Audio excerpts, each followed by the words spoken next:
ഏറെ പ്രശംസ നേടിയ വരട്ടാർ പുനരുജ്ജീവനം പ്രചരണ വിഷയമാക്കാതെ വരട്ടാറിന്റെ തീരമണ്ഡലങ്ങളിലെ MLA മാർ.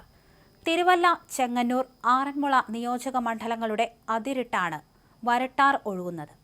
ഒന്നാം പിണറായി സർക്കാർ ഹരിത കേരളം മിഷനിൽ മാതൃകയായി സ്വീകരിച്ച വരട്ടാർ പുനരുജ്ജീവനം സംസ്ഥാനത്ത് പല ജലാശയങ്ങളുടെയും പുനരുജ്ജീവനത്തിനിടയാക്കി. ഇക്കാരണത്താൽ സജി ചെറിയാനും വീണ ജോർജും മാത്യു ടി തോമസും കഴിഞ്ഞ തെരഞ്ഞെടുപ്പിൽ വലിയ നേട്ടമായി വരട്ടാർ പുനരുജ്ജീവനം ഉയർത്തിക്കാണിച്ചു.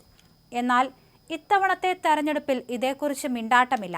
മണലൂറ്റി വരട്ടാറിന്റെയും ആദിപമ്പയുടെയും തീരം മുഴുവൻ നശിപ്പിക്കുന്ന പ്രവർത്തനമാണ് ജലവിഭവ വകുപ്പ് ഇപ്പോൾ ചെയ്യുന്നത്.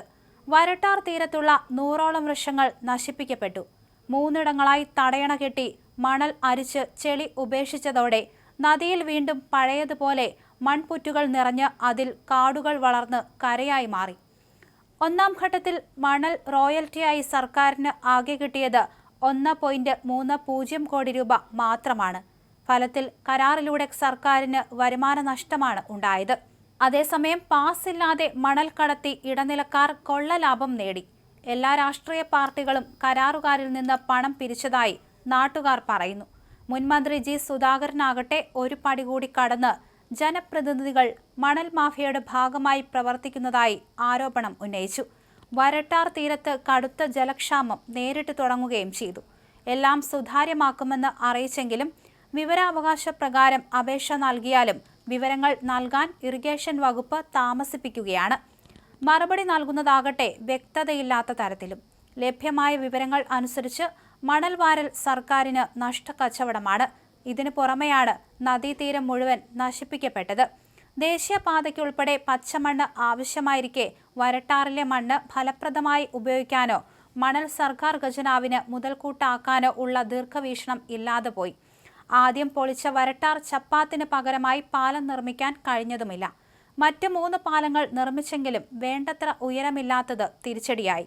ഏറെ കൊട്ടിഘോഷിക്കപ്പെട്ട ആദിപമ്പയിലെ വള്ളം കളി കഴിഞ്ഞ 4 വർഷമായി മുടങ്ങിപ്പോയിരിക്കുകയാണ്.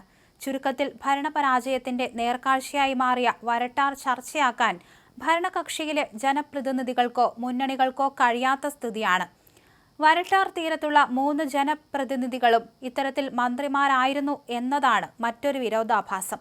വരട്ടാർ മണൽ കൊള്ള ചെങ്ങന്നൂർ കേന്ദ്രീകരിച്ചായിരുന്നു. വരട്ടാറിൽ നിന്നൂറ്റിയ മണൽ കല്ലിശ്ശേരിയിലെ യാർഡിലാണ് നിക്ഷേപിച്ചത്. ഇവിടെ നിന്ന് അന്യായ വിലയ്ക്കാണ് വിറ്റഴിച്ചത്. നിയമം ലംഘിച്ചുള്ള ഖനനത്തിന് സർക്കാർ വകുപ്പുകളും പിന്തുണ നൽകി. ഇതേ ലോബി തന്നെ കുറ്റൂർ മണിമലയാർ തോണ്ടറ പാലത്തിന് ചുവട്ടിൽ നിന്ന് മണ്ണ് വാരുകയാണ്. പാലം അപകടത്തിലാണ്. ഈ വിഷയം മുൻപ് മറുനാടൻ റിപ്പോർട്ട് ചെയ്തിരുന്നു. അന്ന് വില്ലേജ് ഓഫീസർ അടക്കം സ്ഥലപരിശോധന നടത്തിയെങ്കിലും തുടർ നടപടി ഉണ്ടായില്ല.